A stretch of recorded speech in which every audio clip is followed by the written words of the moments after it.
శ్రీమాత్రే నమః. అందరికీ నమస్కారం అండి. ఈ రోజు మనం ధనుసు రాశి వారికి మిగిలిన 12 రాశులలో జన్మించిన వారికి వివాహ పొంతన ఎంత శాతం అనుకూలంగా ఉంటుంది, మేం ధనుసు రాశిలో జన్మించాం కదా, ఏ రాశి వారిని వివాహం చేసుకుంటే బాగుంటుంది, ఏ రాశి వారిని వివాహం చేసుకోకూడదు, ఎవరితో పొంతన కుదురుతుంది, ఎవరితో కుదరదు, మా మనస్తత్వం ఎలా ఉంటుందో చెప్పమన్నారండి.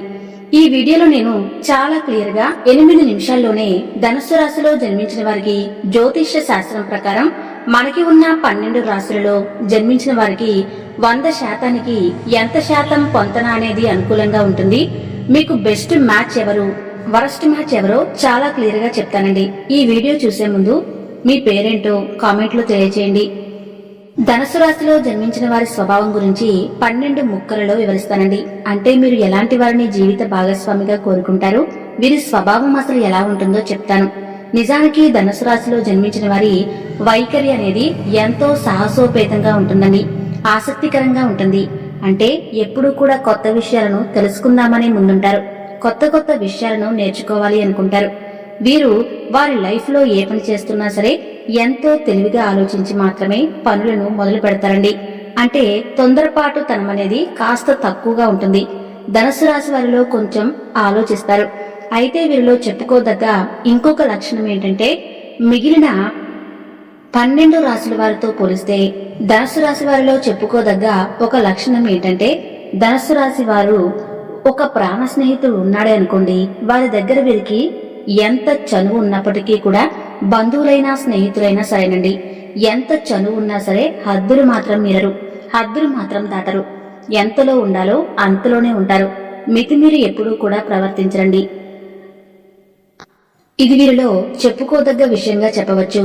అలాగే జీవితంలో ఎల్లవేళలా కష్టపడి పనిచేయటాన్ని అలవర్చుకుంటారండి. ధనుసు రాశిలో జన్మించిన వారు నిజానికి చాలా ఉత్సాహంగా ఉంటారు, శక్తివంతులను కూడా చెప్పవచ్చు. చేయాలనుకున్న పనిని మాత్రం ఖచ్చితంగా చేసి తీరుతారు. అయితే వీరిలో ఉండే ఒక నెగిటివ్ పాయింట్ ఏంటంటే, ధనుసు రాశి వారిలో కాస్త ఓపిక ఉంటుందన్నమాట నిజమే, కానీ వీరికి వెయిట్ చేయడం అంటే చాలా చిరాకు. వీరికి అదొకటి నెగిటివ్ పాయింట్ గా చెప్పవచ్చు. బంధుత్వానికి బాంధవ్యాలకు ఎక్కువ విలువ ఇస్తారు. తన చుట్టూ ఉన్న వాళ్ళందరూ నా వాళ్లే అనుకుంటారు. ఎప్పుడూ సంతోషంగా ఉంచడానికి ప్రయత్నిస్తారు. అటువంటి మంచి మనస్తత్వం అనేది ధనుసు రాశి వారిలో ఉంటుందండి. అయితే ఈ రాశి వారిలో కూడా మంచివారు ఉంటారు, చెడ్డవారు కూడా ఉంటారు. అన్ని వీరిలో మంచి లక్షణాలు ఉంటాయని కాదండి. ధనుసు రాశి వారి జీవిత భాగస్వామి విషయానికి వస్తే, వీరు అమ్మాయిని అబ్బాయి అయినా సరే తమ కంటే ఎక్కువ డామినేషన్ ఉండకూడదు అని కోరుకుంటారండి. అంటే వీరు డామినేట్ చేయడానికి ప్రయత్నించినప్పటికీ కూడా వీరి మీద ఎవరైనా ఆధిపత్యం చలాయిస్తే మాత్రం ఒప్పుకోరు. వారి జీవిత భాగస్వామి అయినా, బంధువైనా, స్నేహితుడైనా ఎవరైనా సరేనండి, వీరు హద్దుల్లోనే ఉంటారు. ఎదుటి వారిని కూడా హద్దుల్లో ఉండమని చెప్తారు. అంటే ప్రతి ఒక్క మనిషికి స్వేచ్ఛ ఉండాలి అని కోరుకుంటారండి. తమ గురించైనా ఇతరుల గురించైనా సరే అది కూడా వీరిలో ఒక పాజిటివ్ పాయింట్ గా, నెగిటివ్ పాయింట్ గా కూడా చెప్పవచ్చు. ఎవరు ఆధిపత్యం చలాయించినా సరే అస్సలు చూడలేకపోతారండి. తమ మీద ఎవరైనా అజమాయిషీ చేయాలని చూస్తే అస్సలు ఒప్పుకోరంటే ఒప్పుకోరు. ఈ ధనుస్సు రాశి వారికి అధిపతి బృహస్పతి అండి, అంటే గురువు. ఈ ధనుస్సు రాశిని జ్యోతిష్య శాస్త్రం ప్రకారం ద్విస్వభావ రాశి అని కూడా పిలుస్తారు. అంటే కొన్నిసార్లేమో వేగంగా చలాకీగా పనులు చేస్తూ ఉంటారు, వేగంగా ఆలోచిస్తూ ఉంటారు. కొన్నిసార్లేమో నిదానంగా స్పందించే లక్షణం అనేది వీరిలో కనపడుతుంది. అంటే ద్విస్వభావం, 2 స్వభావాలు ఉంటాయి. వారిలోనే ఒకే మనిషి అయినప్పటికీ కూడాను కొన్నిసార్లు ఇద్దరు ఉన్నట్లుగా ప్రవర్తిస్తారు, కొన్నిసార్లు ఒకలా ప్రవర్తిస్తారు, కొన్నిసార్లు ఇంకొకలా ప్రవర్తిస్తారు. దానికి కారణం ఈ రాశి ద్విస్వభావ రాశి అండి. నిర్ణయాల విషయంలో కూడా ఇటువంటి వైఖరి కనిపిస్తుంది. కొన్నిసార్లేమో వేగంగా నిర్ణయాలను తీసుకుంటారు, కొన్నిసార్లేమో చిన్న విషయం గురించి కూడా ఎక్కువసేపు ఆలోచిస్తారండి. ఈ ధనుసు రాశి వారిలో ఉండే స్థిరత్వ ధోరణి అనేది తక్కువగా ఉంటుందండి. అలాగే కొత్త విషయాలు నేర్చుకునేందుకు చాలా ఆసక్తిని ప్రదర్శిస్తారు. విద్యార్థులైనా సరే చాలా నిర్భయంగా మాట్లాడతారు. తమకు ఉన్న దాంట్లో సంతృప్తిని కలిగి ఉంటారు. సాహసాలు చేయడానికి ఎక్కువ ఉత్సాహం చూపిస్తారండి. తమ జీవితాన్ని సంతోషంగా మలుచుకోవడంలో కూడా ధనుసు రాశి వారు సిద్ధహస్తులని చెప్పవచ్చు. అంటే ఎక్కువగా ఆశ ఉండదండి. నేను అంతవరకైతే కష్టపడతాను, ఆ ప్రతిఫలం నాకు దక్కితే చాలు. అయితే నేను కష్టపడిన ప్రతి ఒక్క నిమిషానికి కూడా నాకు ప్రతిఫలం దక్కి తీరాల్సిందే అనేటటువంటి మనసత్వంతో ఉంటారు. అటువంటి ఆశావాదమే వీరిని ఆనందంగా ఉంచుతుందండి. మరి అత్యాశకు పోరు. కానీ ప్రతి నిమిషం వీరు ఎప్పటి నుంచి ఎప్పటి వరకైతే కష్టపడతారో వారు కష్టపడిన ప్రతిదానికి కూడా ప్రతిఫలం పొంది తీరాల్సిందేనటువంటి మనస్తత్వం ఒక్క మాటలో చెప్పాలంటే, నేను కష్టపడింది ఎవ్వరికి ఇవ్వను, ఇతరులు కష్టపడింది నేను దోచుకోననే స్వభావం వీరిది. ఇటువంటి మంచి లక్షణాలున్న ధనుసు రాశి వారికి ఎవరైతే బాగా సెట్ అవుతారంటే మేషరాశి నుండి మీనరాశి వరకు పొంతన ఎలా ఉంటుందో చూసుకుందాం. మొట్టమొదటి రాశి మేషరాశి అండి. ధనుసు రాశి వారి మనసత్వము మేషరాశి వారి మనసత్వము చాలా వరకు కలుస్తాయి. జ్యోతిష్య శాస్త్రం ప్రకారం వీరిద్దరి పొంతన 100%కి 93% అనుకూలమని చెప్పవచ్చు. 12 రాశులలో బెస్ట్ మ్యాచ్ ఏదైనా ఉందా అంటే మేషరాశి వారు సింహరాశి వారు అని చెప్పవచ్చండి. ఎందుకంటే ధనుసు రాశి వారు డామినేటింగ్ క్యారెక్టర్, అలాగే సింహరాశి వారు కూడా డామినేటింగ్ క్యారెక్టర్, మేషరాశి వారిది డామినేటింగ్ క్యారెక్టర్. ఈ 3 రాశులలో జన్మించిన వారిలో కలిసే స్వభావం ఏంటంటే వారిపైన ఎవరైనా డామినేట్ చేయడాన్ని సహించలేరండి. అది కామన్ లక్షణంగా చెప్పవచ్చు. వీరు ముగ్గురు మనసత్వాలు చాలా బాగా కలుస్తాయి. తదుపరి రాశి వృషభ రాశి అండి. 12 రాశుల్లో సెకండ్ వరస్ట్ మ్యాచ్ ఏదైనా ఉందా అంటే వృషభ రాశి వారని చెప్పవచ్చండి. అంటే చాలా తక్కువ వారికి పొంతన కుదురుతుంది. వివాహం చేసుకోవచ్చు, కానీ 100%కి కేవలం 30% మాత్రమే అనుకూలంగా ఉంటుంది. కాబట్టి లీస్ట్ కంపాటబుల్ మ్యాచ్ గా చెప్పవచ్చండి. కానీ కేవలం 100%కి 30% మాత్రమే అనుకూలంగా ఉంటుంది. వీరిద్దరి మధ్యలో తేడా ఏంటంటే ధనుసు రాశి వారేమో పనితో పాటుగా ఎంటర్టైన్మెంట్ ను కూడా కోరుకుంటారు. అంటే మానసికంగా ప్రశాంతంగా ఉండటానికి కొంచెం సేపు పని, కొంచెం సేపు ఎంటర్టైన్మెంట్ అన్నట్లుగా ఉంటుంది వారి మనసత్వం. కానీ వృషభ రాశి వారి విషయానికి వస్తే ఈ రాశి వారేమో ఎప్పుడూ కూడా పని పని పని అన్నట్లే ఉంటారు. వారు పని చేయడంతో పాటుగా వారి జీవిత భాగస్వామి కూడా ఇప్పుడు కూడా కూర్చోకుండా కష్టపడాలి అని కోరుకునేటువంటి మనసత్వం అండి. అటువంటి మనసత్వమేమో ధనుసు రాశి వారికి నచ్చదు. ఎంతవరకు పని చేయాలో అంతవరకే, మిగిలిన సమయం మొత్తం కూడా ఫ్యామిలీకి కేటాయించాలి అనుకుంటారు.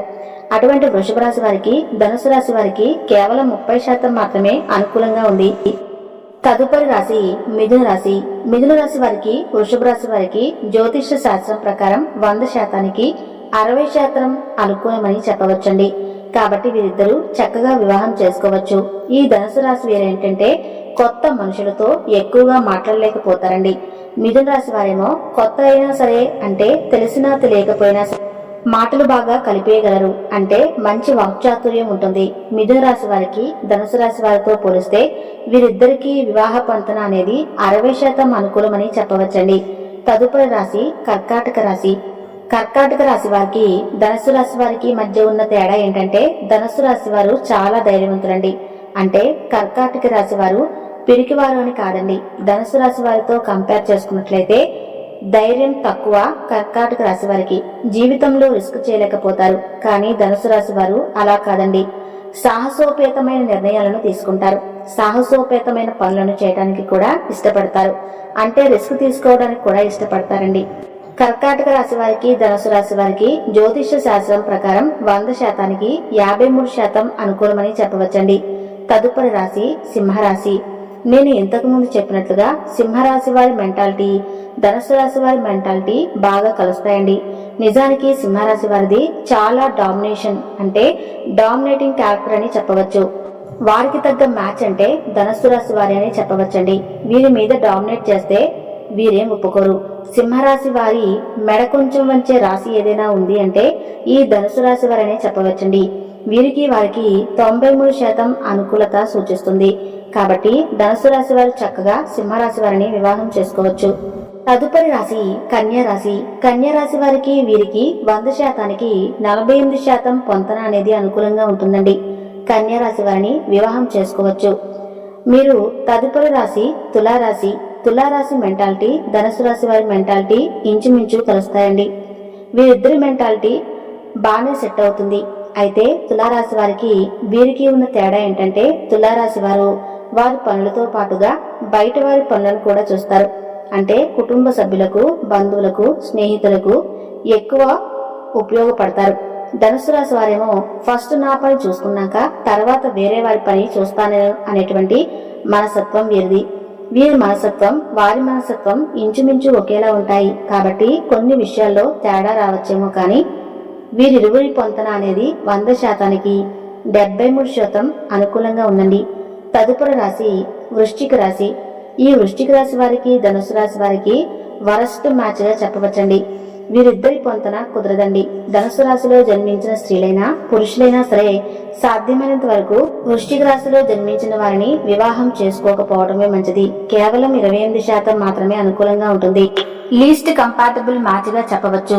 అయితే జ్యోతిష్య శాస్త్రం ప్రకారం కేవలం రాశిని బట్టే కాకుండా రాశులతో పాటు నక్షత్రాలు కూడా కలవాలండి. 36 పాయింట్లకు అష్టకోట గుణమేళన ప్రకారం ఎన్ని పాయింట్లు వస్తున్నాయో 18 పాయింట్ల కంటే ఎక్కువ వస్తే మాత్రానికి వివాహానికి అనుకూలం. 18 కంటే తక్కువ వస్తే వివాహానికి పనికిరారండి. ఆ జంటకు వివాహం కుదరదు అని చెప్తాం. అంటే రాశితో పాటుగా నక్షత్రాలను కూడా చూసుకుని అష్టకోట గుణమేళన ప్రకారం 36 పాయింట్లకు ఎన్ని పాయింట్లు వస్తున్నాయి, రాశికోట అనుకూలంగా ఉందా, దోషం ఏమైనా ఉందా, ఏలినటిషణ దోషం ఏమైనా ఉందా, నక్షత్ర దోషం ఏమైనా ఉందా, గణకోట దోషం ఉందా, ఇలా అన్నిటినీ చూసుకుని మాత్రమే పెళ్లికి ప్రొసీడ్ అవ్వాలండి. ఈ వివరాలనేవి కేవలం రాశిని బట్టి మాత్రమే వివరించినవి. మన ఛానల్లో ఇప్పటి నుండి అన్ని ఏ రాశి వారిని వివాహం చేసుకుంటే వారి జీవితం ఏ విధంగా ఉంటుంది అనేది నెక్స్ట్ వీడియోలో తెలుసుకుందాం. ఈ వీడియో మీకు నచ్చితే తప్పకుండా లైక్ చేసి మరికొంతమంది ధనుసు రాశి వారికి ఈ వీడియోని షేర్ చేయండి.